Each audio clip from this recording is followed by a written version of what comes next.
മച്ചാനെ നമസ്കാരം. ഞാൻ പച്ചക്കറി മച്ചാൻ എന്ന എൻ്റെ യൂട്യൂബ് ചാനലിലേക്ക് എല്ലാ മച്ചാന്മാർക്കും ഹൃദയം നിറഞ്ഞ സ്വാഗതം. അപ്പോൾ ഞാൻ ഇന്ന് മച്ചാനോട് പറഞ്ഞു തരാൻ പോകുന്നത്, അപ്പോൾ മച്ചാനെ, നമ്മൾ സാധാരണഗതിയിൽ നമ്മുടെ പയർ ചെടി അതുപോലെ തന്നെ മുളക് ചെടി എന്നിവയിലൊക്കെ കാണുന്നതാണ് ഈ പൂ കൊഴിച്ചിൽ.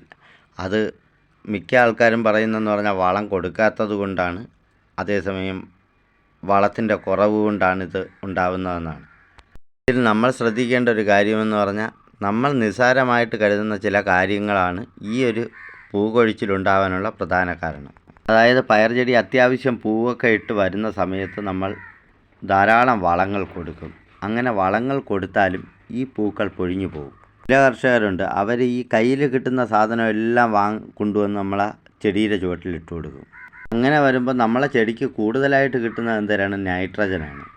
അതേസമയം ഒരു ചെടി പൂവിട്ട് തുടങ്ങിയാൽ ആ ചെടിക്ക് കൂടുതലായിട്ട് വേണ്ടതെന്ന് പറഞ്ഞാൽ പൊട്ടാസ്യമാണ്.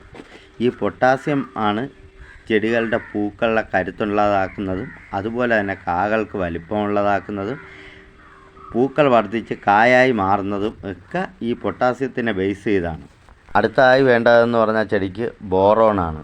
അത് ചെടിക്ക് നൽകുന്നതെന്ന് പറഞ്ഞാൽ ഈ ചെടികളുടെ പൂക്കൾക്ക് വികസനം ഉണ്ടാവാനും ധാരാളം പൂക്കൾ ഉണ്ടാവാനും അതിൽ ഉണ്ടാവുന്ന പൂക്കൾക്ക് വികസനമുണ്ടായാൽ മാത്രമേ അതിൽ പരാഗണം നല്ലതുപോലെ നടക്കൂ. എങ്കിൽ മാത്രമേ പൂക്കൾ പൊഴിഞ്ഞു പോകാതെ അത് കായായി മാറും. മാത്രവുമല്ല, ചിലരുടെ ധാരണയെന്ന് പറഞ്ഞാൽ ഈ പൂക്കൾ വന്നു കഴിഞ്ഞാൽ ധാരാളം വളം കൊടുക്കണമെന്നും പറഞ്ഞുകൊണ്ട് കയ്യിൽ കിട്ടുന്ന വളമെല്ലാം വാരിക്കൊണ്ടുവന്നിട്ട് കൊടുക്കും. അങ്ങനെ വരുമ്പോൾ നമ്മുടെ ചെടിയുടെ വേരുകൾക്ക് ക്ഷതമേൽക്കും. ഈ വേരുകൾക്ക് ക്ഷതമേൽക്കുന്നതിലൂടെ ചെടിയിലുണ്ടാകുന്ന പൂക്കൾ പൊഴിഞ്ഞു പോകാനുള്ള സാധ്യതയും കൂടുതലാണ്. ഒരു ചെടി പൂവിട്ട് തുടങ്ങിക്കഴിഞ്ഞാൽ അതിന് ഓവറായിട്ട് വളം ചെയ്യാൻ പാടില്ല. ചെടിക്ക് ആവശ്യത്തിനുള്ള വളം ചെയ്ത് കൊടുക്കുക. ഉദാഹരണത്തിന് നമ്മളെ പയർ ചെടി. ഈ പയർ ചെടിക്ക് നമുക്ക് ആദ്യം ചെടി നട്ട് അത് പന്തലിലേക്ക് കയറുന്ന സമയം തൊട്ട് നമുക്ക് ഒരാഴ്ചയിലൊരിക്കൽ ഒരു 10 ഗ്രാം ഫാക്ടംഫോസും 5 ഗ്രാം പൊട്ടാഷും ഇത്രയും 1 ലിറ്റർ വെള്ളത്തിൽ ലയിപ്പിച്ച് നമ്മളെ ചെടിക്ക് കൊടുക്കാം. ഇങ്ങനെ നമ്മൾ കൊടുത്തു കഴിഞ്ഞാൽ ചെടി പെട്ടെന്ന് തന്നെ പന്തലിലേക്ക് പടർന്നു കയറുകയും പന്തൽ നിറയെ സ്പ്രെഡാവുകയും ധാരാളം പൂക്കൾ വരികയും ചെയ്യും. ചെടി പൂവിട്ട് കഴിഞ്ഞാൽ എന്ത് ചെയ്യണം? അത് ഞാൻ നേരെ തിരിച്ചു കൊണ്ടുവരണം. അതായത് 10 ഗ്രാം ഫാക്ടംഫോസ് എന്ന് പറയുന്ന സ്ഥലത്ത് നമുക്ക് 10 ഗ്രാം പൊട്ടാഷ് ആക്കണം. അതുപോലെ തന്നെ 5 ഗ്രാം ഫാക്ടംഫോസും ആക്കണം. ഇതിന് നമുക്ക് 1 ലിറ്റർ വെള്ളത്തിൽ ലയിപ്പിച്ച് വേണം ഇങ്ങനെ ചെടിക്ക് കൊടുത്തുകൊണ്ടേയിരിക്കാൻ. ഇത് ഒരു ചെടിക്കെന്ന കണക്കിലാണ് കൊടുക്കേണ്ടത്. അത് മിനിമം ഒരാഴ്ചയിലൊരിക്കലോ 10 ദിവസത്തിലൊരിക്കലോ ചെടിക്ക് കൊടുത്തുകൊണ്ടേയിരിക്കണം. ഈ രാസവളം മാത്രം കൊടുത്താൽ പോരാ കേട്ടോ, നമ്മൾ ജൈവവളങ്ങളും കൂടെ കൊടുക്കണം. അതായത് ഉണങ്ങിപ്പൊടിഞ്ഞ് നല്ലതുപോലെ പൊടിഞ്ഞ് കമ്പോസ്റ്റായ ജൈവവളങ്ങൾ. അത് നമുക്ക് ഒരു കൈക്കുമ്പിൾ 10 ദിവസം കൂടുന്ന സമയങ്ങളിൽ നമ്മളെ ചെടിക്ക് ഇട്ട് കൊടുക്കണം. അത് ഒരു തവണ നമ്മൾ പൊടിഞ്ഞ ചാണകപ്പൊടിയാണ് കൊടുത്തതെങ്കിൽ അടുത്ത തവണ നമ്മൾ കൊടുക്കേണ്ടത് നല്ലതുപോലെ പൊടിഞ്ഞ ആട്ടും കാഷ്ടമായിരിക്കണം. അതിനടുത്ത തവണ നല്ലതുപോലെ പൊടിഞ്ഞ് കമ്പോസ്റ്റായ കോഴിവളമായിരിക്കണം. ഇങ്ങനെ മാറിയും തിരിഞ്ഞും വേണം നമ്മൾ ഈ ചെടികൾക്ക് കൊടുക്കാൻ. ഇനിയൊരു എളുപ്പ വഴി എന്ന് പറഞ്ഞാൽ ഒരാഴ്ചയിൽ ഒരു ഞായറാഴ്ചയോ മറ്റോ ദിവസങ്ങൾ നമ്മൾ സെലക്ട് ചെയ്യുക. ആ ആഴ്ചയിൽ കൃത്യമായ വളപ്രയോഗം, കൃത്യമായ കീടനാശിനി പ്രയോഗം ഇത്രയും നടത്തിയിരിക്കണം. ഇത് ഒരു തവണ പോലും മുടങ്ങാതെ കണ്ടിന്യൂ ഇങ്ങനെ നമ്മൾ ചെയ്തുകൊണ്ടേയിരുന്ന നമ്മളെ ചെടിയിൽ നിന്നും ധാരാളം വിളവ് നമുക്ക് കിട്ടും. ചെടിക്ക് അതിൻ്റെ വളർച്ചാ സ്റ്റേജിലും അതുപോലെ തന്നെ പൂവിട്ട് വിളവ് വരുന്ന സ്റ്റേജിലും ആവശ്യത്തിനുള്ള മൂലകങ്ങൾ മണ്ണിൽ നിന്നും ചെടിക്ക് എപ്പോഴും കിട്ടിക്കൊണ്ടേയിരിക്കും. അതുപോലെ തന്നെ പയർ ചെടി പടർന്ന് പന്തലിൽ കയറി കഴിഞ്ഞാൽ ഒരു 15 ദിവസം കഴിയുന്ന ദിവസങ്ങളിൽ നമ്മൾ മഗ്നീഷ്യം സൾഫേറ്റ് അത് നമുക്കൊരു 8 ഗ്രാം 1 ലിറ്റർ വെള്ളത്തിൽ ലയിപ്പിച്ച് നമ്മളെ ചെടിക്ക് കൊടുക്കാം. ഇത് കഴിഞ്ഞൊരു 15 ദിവസം കഴിഞ്ഞതിന് ശേഷം വീണ്ടും ബോറാക്സ് എന്ന് പറയുന്ന ഒരു വളം നമുക്ക് ഈ വളക്കടകളിലൊക്കെ കിട്ടും. ഇത് വാങ്ങിക്കൊണ്ടുവന്നതിന് ശേഷം ഇതൊരു 8 ഗ്രാം 1 ലിറ്റർ വെള്ളത്തിൽ ലയിപ്പിച്ച് നമുക്കൊരു തടത്തിലേക്ക് എന്ന വിധത്തിൽ കൊടുക്കാം. ഈ 2 സൂക്ഷ്മമൂലകൂട്ടുകളും നമ്മൾ കൊടുക്കേണ്ടത് ഒരു മാസത്തിൽ 2 തവണയായിട്ടാണ്. അതായത് ആദ്യം മഗ്നീഷ്യം കൊടുക്കുക, അത് കഴിഞ്ഞാൽ 15 ദിവസം കഴിഞ്ഞതിന് ശേഷം ബോറാക്സ് കൊടുക്കുക. ഇനി പയർ ചെടി നല്ലതുപോലെ പൂവിട്ട് തുടങ്ങിയാൽ ആ ചെടിക്ക് നമുക്ക് 5 ഗ്രാം ബോറാക്സ് 1 ലിറ്റർ വെള്ളത്തിൽ ലയിപ്പിച്ച് നമ്മുടെ ചെടിയുടെ ഇലകളിലേക്കും തണ്ടുകളിലേക്കും അതുപോലെ തന്നെ പൂക്കളിലും കൊള്ളത്തക്ക വിധത്തിൽ സ്പ്രേ ചെയ്ത് കൊടുക്കണം. ഇങ്ങനെ ചെയ്താലും നമ്മളെ ചെടിയിലെ പൂക്കൾ നല്ലതുപോലെ കായായി മാറും. അതുപോലെ തന്നെ ഒരു ചെടിക്ക് അതിൻ്റെ ഇലകളിൽ ഭക്ഷണം ഉണ്ടാക്കണമെങ്കിലും അതുപോലെ തന്നെ അത് എല്ലായിടത്തേക്കും വിതരണം ചെയ്യണമെങ്കിലും അതിന് നല്ലതുപോലെ കായ്ഫലം ഉണ്ടാവണമെങ്കിലും അതിന് വേണ്ടതെന്ന് പറഞ്ഞാൽ 16 സൂക്ഷ്മമൂലകങ്ങളാണ്. അതായത് nitrogen, phosphorus, potash, iron, cobalt, silicon, copper, sulphur, magnesium, calcium, sodium, manganese, zinc, boron, chlorine. കാർബണും ഓക്സിജനും എന്ന് പറയുന്നത് അന്തരീക്ഷ വായുവിൽ നിന്നും ചെടിക്ക് വലിച്ചെടുക്കാനുള്ള കഴിവ് കൂടി ഉണ്ട്. ഇത്രയും മൂലകങ്ങൾ ഒരു ചെടിക്ക് കിട്ടിയാൽ മാത്രമേ ചെടികളിൽ നല്ലതുപോലെ കായ്ഫലം ഉണ്ടാവൂ. ഈ മൂലകങ്ങളുടെ ഏതിൻ്റെയെങ്കിലും ഒരെണ്ണത്തിൻ്റെ ലഭ്യതക്കുറവ് കൊണ്ടും നമ്മുടെ ചെടികളിൽ പൂക്കൾ പൊഴിഞ്ഞു പോകാനുള്ള സാധ്യത കൂടുതലാണ്.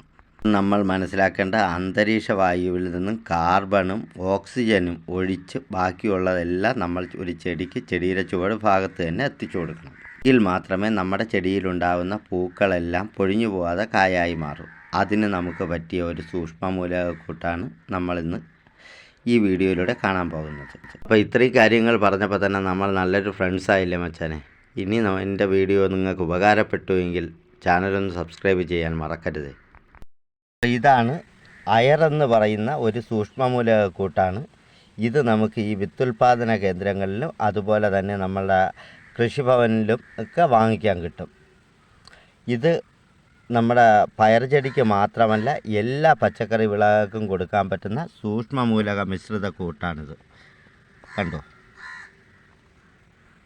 ഇത് 1/2 കിലോയുടെ ഒരു പാക്കറ്റാണ്. ഇതിന് വിലയെന്ന് പറയുന്ന വെറും 50 രൂപയേ ഉള്ളൂ. ഇത് നമുക്ക് വാങ്ങിച്ച് ഇതിൽ നിന്നും 5 ഗ്രാം 1 ലിറ്റർ വെള്ളത്തിൽ കലക്കി ഒരു ചെടിക്കെന്ന വിധത്തിലാണ് നമ്മൾ കൊടുക്കേണ്ടത്. അപ്പോൾ നമുക്ക് ഇതെങ്ങനെയാണ് ഉപയോഗിക്കുന്നതെന്ന് നോക്കാം. ഞാൻ ഒരു ലിറ്ററിൻ്റെ ഒരു കപ്പാണ് എടുത്തിരിക്കുന്നത്. ഇനി ഇതിലേക്ക് ഞാൻ ഇത് 20 ലിറ്ററിൻ്റെ ബക്കറ്റാണ്. ഈ 20 ലിറ്റർ വെള്ളം ഇതിലേക്ക് എടുക്കുകയാണ്. അപ്പോൾ എനിക്ക് പയർ ചെടിയും ധാരാളം പച്ചക്കറി ചെടികളും ഉണ്ട്. അതിനെല്ലാം കൊടുക്കാൻ വേണ്ടിയിട്ടാണ് ഇത്രയും വെള്ളം എടുക്കുന്നത്. ഇതാ ഇവിടെ 20 ലിറ്റർ വെള്ളം എടുത്തിട്ടുണ്ട്. ഇനി ഈ 20 ലിറ്റർ വെള്ളത്തിലേക്ക് ഞാനിവിടെ ഇതുപോലെ ഒരു ടീസ്പൂൺ എടുത്തിട്ട് 20 ടീസ്പൂണാണ് ഞാൻ ഇതിലേക്ക് ഇട്ട് കൊടുക്കുന്നത്. ഒരു ചെടിക്ക് 5 ഗ്രാം എന്ന അളവിൽ നമുക്ക് 20 ചെടിക്ക് കൊടുക്കാൻ പറ്റും. ഇതാണ് ഈ ഒരു സൂക്ഷ്മമൂലകക്കൂട്ട്. ഇത് ഞാൻ 20 സ്പൂണാണ് ഇതിലിട്ടിരിക്കുന്നത്. അപ്പോൾ നമുക്കിതിനെ നല്ലതുപോലെ മിക്സ് ചെയ്യണം. മിക്സ് ചെയ്തിട്ട് ഓരോ ചെടിയുടെ ചുവട്ടിലും വേണ്ടി നമുക്ക് കൊടുക്കാം. എപ്പോഴും വൈകുന്നേര സമയങ്ങളിൽ, അതായത് ഒരു 6 മണിക്ക് ശേഷമുള്ള സമയങ്ങളിൽ കൊടുക്കുന്നതാണ് ഏറ്റവും നല്ലത്. ഇപ്പം ഞാൻ വീഡിയോ ക്വാളിറ്റി കിട്ടാൻ വേണ്ടിയിട്ടാണ് ഈ പകൽ സമയത്ത് കൊടുത്തിരിക്കുന്നത്. ഇതിൻ്റെ പേര് അയറെന്നാണ്. ഈ സാധനം ഇത് നമുക്ക് വേറൊരു പേരിലും കിട്ടുന്നുണ്ട്. സമ്പൂർണ്ണ എന്ന പേരിലും നമുക്ക് ഈ കൃഷിഭവനിലൊക്കെ കിട്ടുന്നുണ്ട്. അതും ഇതേ സൂക്ഷ്മമൂലകക്കൂട്ട് തന്നെയാണ്. ഇതിൽ രണ്ടിലേതെങ്കിലും ഒന്ന് വേണം നമ്മൾ ഇതുപോലെ കൊടുത്തുകൊണ്ടേയിരിക്കാൻ. നമുക്കൊരു 10 ദിവസം കൂടുന്ന സമയങ്ങളിലോ 15 ദിവസത്തിലൊരിക്കൽ കൊടുത്താൽ മാത്രം മതി. ഇത് നമുക്ക് ചെടിയുടെ ചുവട്ടിൽ ഇതുപോലെ വെള്ളത്തിൽ കലക്കി നനച്ചു കൊടുത്താൽ മതി. ഇത് ഒരു തവണ പൊട്ടിച്ച് കഴിഞ്ഞാൽ വെയിലത്തൊന്നും വയ്ക്കാൻ പാടില്ല. നല്ലതുപോലെ പാക്കറ്റ് നല്ലതുപോലെ എയറൊന്നും കയറാതെ ടൈറ്റ് ചെയ്ത് കെട്ടിയ ശേഷം എവിടെയെങ്കിലും തണലുള്ള ഭാഗത്ത് വെച്ചേക്കണം സൂക്ഷിച്ച്. ഇത് നമുക്ക് ഇതുപോലെ 1 ലിറ്റർ എടുത്ത ശേഷം ഇങ്ങനെ ചുറ്റാകെ ചെടിയുടെ ചുവട് ഭാഗം നനയത്തക്ക വിധത്തിൽ മൊത്തത്തിൽ നമ്മൾ തടത്തിൽ നനയത്തക്ക വിധത്തിൽ ഒഴിച്ചു കൊടുക്കണം.